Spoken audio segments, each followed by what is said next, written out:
Okay. This is not a clarification or neither a justification, but since এটা এত লোকজন আমাকে সকাল থেকে ফোন করছে বা জানার চেষ্টা করছে বা বিভিন্ন মিডিয়া থেকেও আমার কাছে ফোন করছে, আমার মনে হয় আমার তরফ থেকে হয়তো একটা জানানো উচিত।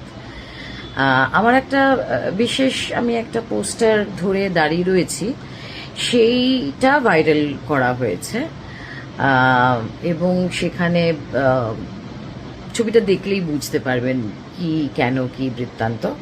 তো ওখানে আমি যতই বিজেপি বিরোধী হই, অন্ধভাগ বিরোধী হই বা মোদি বিরোধী হই,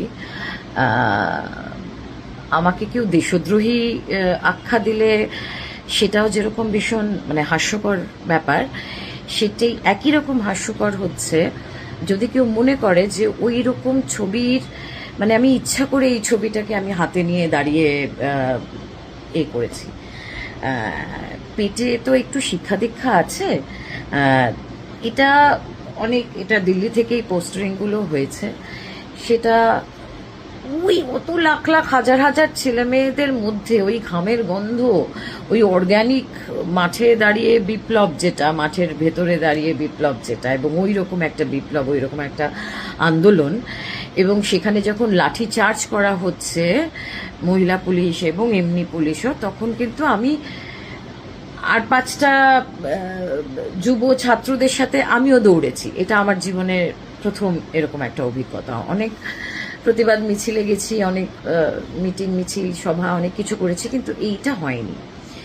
তো আমার একটা মেয়ে বড় হচ্ছে, সুতরাং আমার যদি প্রথমে চশমা ছাড়া গেছিলাম সানগ্লাস পরে, আর ওই ভিড়ের মধ্যে ওইটুকু একটা পোস্টারে আমার মোদিজির বিলো দ্য বেল্টের দিকে আমার চোখটা যায়নি। কি করব বলুন তো? একটু জেনারেলি মেয়েদেরকে জিজ্ঞাসা করবেন, মানে শতকরা 95% মহিলারা বলবে যে আমরা যদি কোনো পুরুষ মানুষকে দেখি, আমরা তার প্যান্ট দেখি না, প্যান্ট বা তার নিম্নাগ্নে দেখি না। সুতরাং সেখানে মোদিজির এরকম একটা ছবি, ওটা দেখে মজা লেগেছে। ওই কতগুলো ছেলে যাচ্ছিল, তারা প্রতিবাদে তারা পোস্টার দিয়ে করেছে, ছবি তুলতে এসেছিল, পোস্টারটা হাতে নিয়ে ছবি তুলেছি। আর দেখিও নি পোস্টারটাকে ঘুরিয়ে, সময় ছিল না, কারণ পুলিশের লাঠিচার্জ হচ্ছিল। তারপরে শুনছি আমার নামে অনেক কিছু হচ্ছে, আমাকে ইমিডিয়েট অ্যারেস্ট করার হচ্ছে। একটা কথা বলি, আপনারা বলেছেন যে ভয় আউট ভরসা ইন।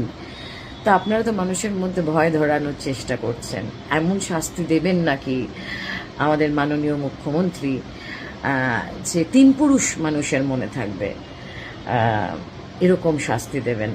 তো একটু শাস্তি আমি আপনার থেকে করছি যে আপনার যারা আত্মসহায়ক, যারা পরপর মৃত্যু মুখে মানে মৃত্যু হয়েছে, আপনি তাদের আগে খুব কড়া আগে শাস্তি দিন। তারপরে আমাদের যারা আন্দোলনকারী বা আন্দোলনকারীদের সাথে কিছুটা হলেও যুক্ত হয়ে নিজেদেরকে একটা ঐতিহাসিক আন্দোলনের সঙ্গে থেকে নিজেদেরকে ধন্য মনে করছি, তারপরে আমাদের শাস্তি যদি মনে করে থাকেন, আমার হয়তো তলার দিকে, এরপরে আমি বলে দিচ্ছি, পুরুষ মানুষের যে কোনো কিছু হলে আগে নিচের দিকে দেখব,